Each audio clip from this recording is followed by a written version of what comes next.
Hey, this is Barry, just exploring through life and trying to do the best I can. And in this video, I wanted to share a little problem I had with this solar powered golf cart. And the problem I had was this MPPT solar charge controller. It's a 36 volt, and the problem was it was overcharging the batteries, and I tried to interface with it with a laptop computer, and I ordered a special wire to plug in, and the computer did recognize it, but I wasn't able to get in to set the charge parameters, and it was overcharging the batteries. And so this is a 36 volt charge controller, and it was charging the batteries up to like 42 volts and higher sometimes, but that was a problem. It was damaging the batteries. So what I had to do was put 3 solar controllers on here, one for each panel. And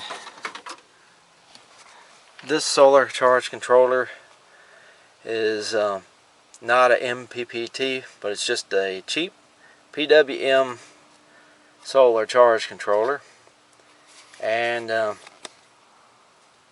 these were about $9 or $10 each, and I got them off of Amazon. I'll try to put a link in the description, but I'll show you how I had to wire it up. Well, I was supposed to take this out before I started the video, but that's okay, I guess.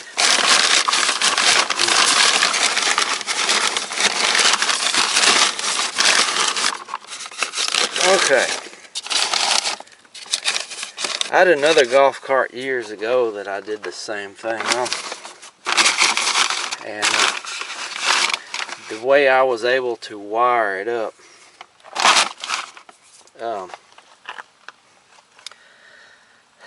okay, so you got 36 volts here. These two are 12 volts, these two are 12 volts, and these two are 12 volts. So, you see it's got the jumper wire, negative to positive. So this is your most negative and most positive. So that's 12 volts. So what I did is I ran a positive wire from the battery side of the solar controller. Let me get this out of the box right quick with one hand.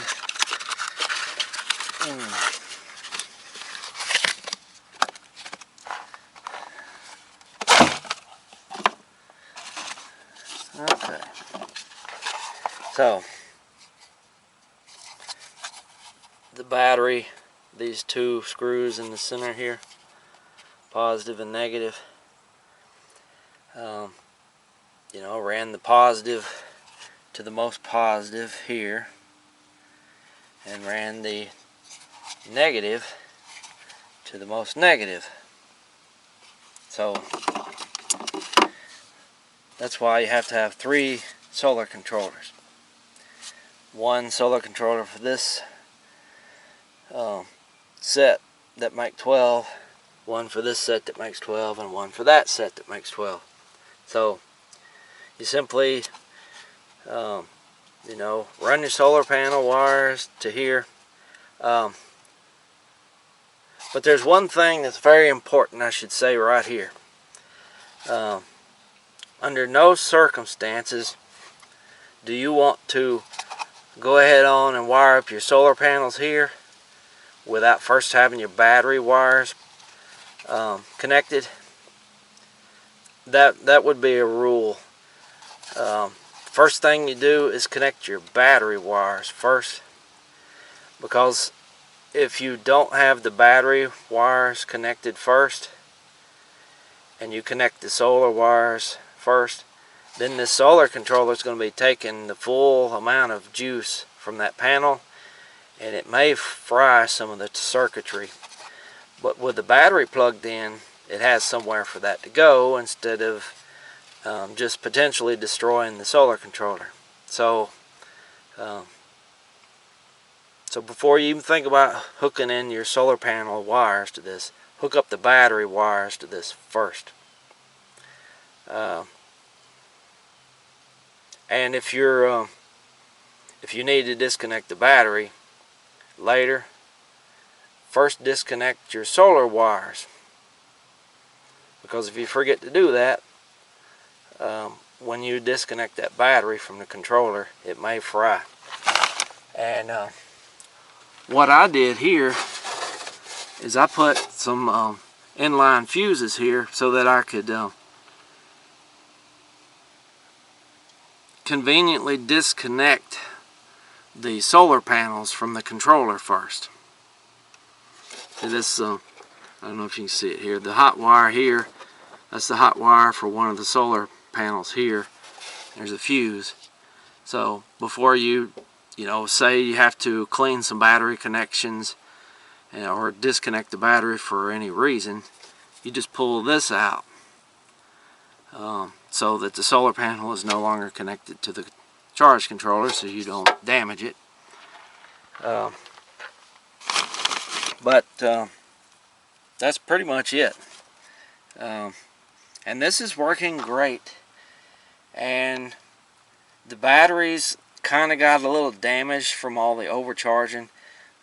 One of the symptoms of overcharging is you'll have to put water in it every week or two in the summer.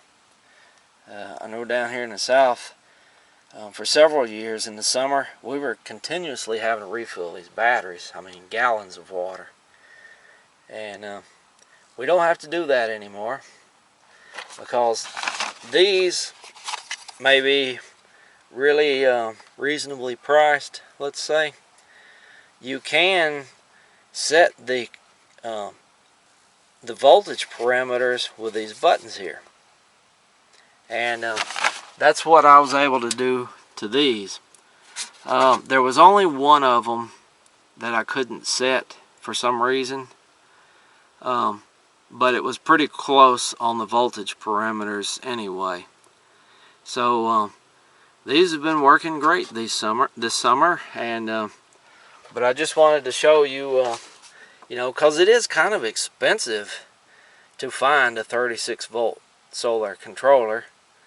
It's a lot more expensive than these, which are $9 or $10 each. So 30 bucks is a lot easier to swallow than I think this one. I think it was about, I don't remember now, it's been a while. It was either 70 or 170, I don't remember now. But yeah, it's a great idea to not have to run all those extra wires. But if it's overcharging the batteries, we just had to do something different. So I think I covered everything that I wanted to share with you. I'm trying to not repeat myself too much. But that's basically, positive and negative.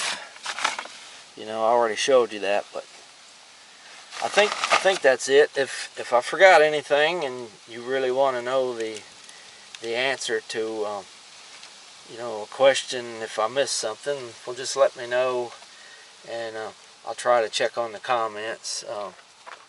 But yeah, this is working great.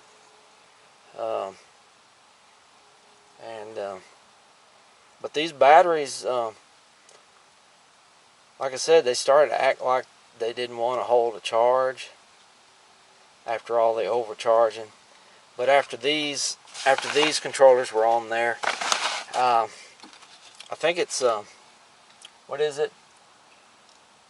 It's set to about 1320, I believe, is when it stops charging. I guess some people would like to set it a little higher, but we were trying to revive these batteries, and they seem to have.